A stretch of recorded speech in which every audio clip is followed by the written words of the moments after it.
Kisah inspirasi Marta kawin dengan seorang DPRD baru. Nona manis namanya Marta, asal kampung kecil yang menempel di Gunung Deyai, Obayo Kabupaten Dogiyai, Papua. Sejak Marta masih kecil di usia 5 tahun kedua orang tuanya meninggal dibunuh oleh tentara di salah satu kota sementara tentara melakukan operasi militer terhadap dugaan perampokan peluru senjata api di markas oleh OTK, orang tidak dikenal. Marta dibesarkan oleh keluarga dari mamanya, adik perempuan dari mama. Marta menjadi anak remaja yang baik dalam keadaan yang traumatik. Marta anak yang pintar dan kuat bekerja di rumah maupun di sekolah saat hari kerja.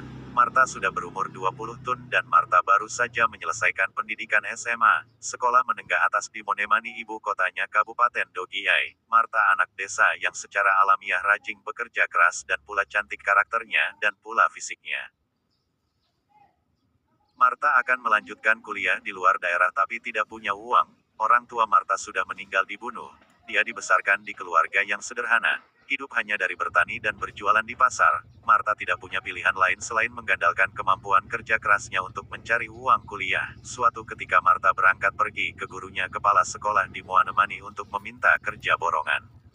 Kebetulan Marta kenal dengan kepala sekolah itu. Sampailah di rumahnya. Marta, pagi Pak Guru, dari depan pintu. Pak Guru, Marta, bagaimana? Sambut baik dari guru. Marta, tidak Pak Guru. Saya mau minta kerja borongan.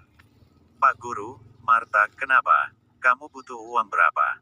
Dengan belas kasih. Marta, saya mau lanjut kuliah tapi tidak ada uang jadi Pak Guru, ucap dengan agak malu-malu. Pak Guru, oh, kalau begitu, 1 tahun ini, Marta kamu bantu jaga kios saja. Nanti tahun depan saya nanti biaya kamu masuk kuliah sampai selesai, balas dengan sedikit menyedih. Marta, aduh, Pak Guru makasih banyak, respon dengan gembira dan memeluk Pak Guru. Hari pertama Marta jaga kios dengan istrinya Pak Guru setelah ibunya kenalkan sistem penjualan sembako di kios. Sore harinya Marta harus pulang ke kampung untuk memberitahu keluarga sekaligus membawa barang. Dalam seminggu Marta hanya akan pulang pada hari Sabtu dan mengikuti ibadah minggu bersama keluarganya di kampung. Marta sudah hampir 5 bulan membantu di rumah Pak Guru sambil ia menjaga kios. Nampaknya Marta semakin dewasa dan cantik. Banyak pria berdatangan di kios semenjak Marta jadi pelayan dagang. Mereka datang untuk membeli dengan maksud lain. Marta wanita yang murah senyum pada siapa saja. Pendapatan seharian hingga bulanan naik berkat kehadiran Marta. Semenjak Marta menjaga kios ada pemuda dewasa yang sering datang membeli apapun kebutuhannya dengan uang bernilai besar. Pemuda itu selalu tidak minta uang kembali. Kembalinya untuk ade saja, kata yang selalu diucapkan sementara Marta bergegas mengembalikan uang sisanya. Pada suatu ketika, pria itu datang membeli sementara Marta dan istri Pak Guru di kios. Setelah pemuda itu pergi, Marta bertanya pada ibu pemilik kios itu, "Mama itu pria siapa?" Jawabnya ibu, "Itu DPRD yang baru terpilih kemarin." Balas Marta, "Oh, iyo." Hampir setiap hari pria itu datang dan minta Marta nomor handphone tapi karena Marta tidak punya HP selalu membalas, "Saya tidak punya HP kakak." Sering pria itu mengajak Marta pergi menggunakan mobil tapi Marta selalu menolak karena dia harus kerja. Menghabiskan masa kerjanya di kios, tepat Sabtu sore hendak Marta berangkat ke kampung dan sementara Marta menunggu ojek di jalan, datanglah pria muda itu dan berkata, "Ade mau kemana?" "Mari kakak antar," tegur pria itu dari dalam mobil. "Mau ke kampung kakak," balas Marta dengan sedikit malu-malu. "Iyo, mari naik," balas pemuda itu dengan cepat. Marta sudah naik dalam mobil pria muda itu. Sementara jalan mereka dua saling mengenal lebih dekat, perjalanan tidak langsung pergi ke kampung. Pria itu mengajak Marta berputar-putar di kota dan semakin malam, Marta sangat khawatir, "Kakak antar saya sudah di kampung.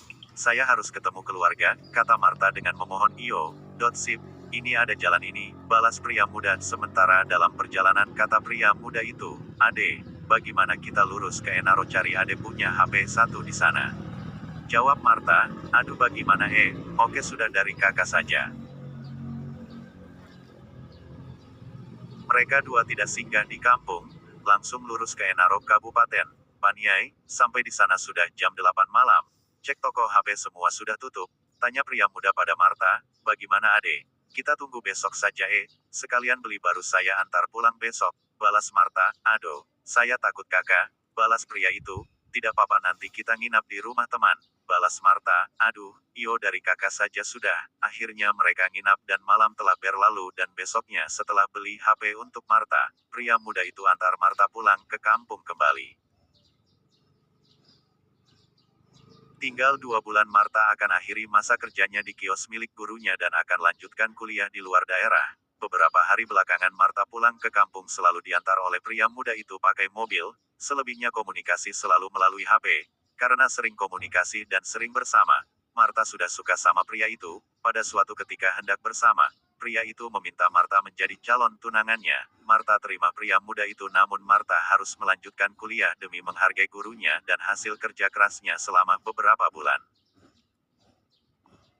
Marta dan pria muda itu selalu bersama dan Marta sudah tidak bekerja di gurunya menjaga kios. Katanya Marta akan dibiayai pria muda itu hingga selesai. Janjinya, Marta sudah sering pergi ke Nabire bersama pria muda itu selama berminggu-minggu lalu kembali ke kampung. Pria muda itu menghadap ke orang tuanya Marta di kampung dan menikah secara adat di sana. Marta kenalkan suaminya kepada gurunya yang ia menganggap orang tua. Setelah pulang dari rumah gurunya itu, istri gurunya SMS ke Marta, "Marta, kenapa kamu baru kenalkan pria itu setelah kalian jadi suami istri? Saya ini mama kamu, seharusnya kamu kenalkan sebelum menikah. Beritahu mama dulu," balas Marta. "Maaf mama, emang dia kenapa?" balasnya. "Marta harus tahu, Pri itu sudah ada 2 istrinya. Kamu yang ketiga," balas Marta. "Ya, Tuhan. Dia tidak jujur sama saya mama dan saya sudah tidur dengan dia," balasnya lagi. "Itulah pilihan hidupmu Marta dan selanjutnya kamu harus kuat." Marta tidak kuat dengan kesedihannya dan tidak merespon balik. Marta cerita semua ke pria muda yang sekarang sudah menjadi suami itu, dan benar dia jujur semuanya. Namun saat ini Marta sudah hamil 4 bulan, sudah lama mereka hidup bersama. Pria itu sering keluar daerah tinggalkan Marta dengan kesibukannya. Semangat Marta untuk kuliah sudah sirna karena posisi Marta sudah hamil besar.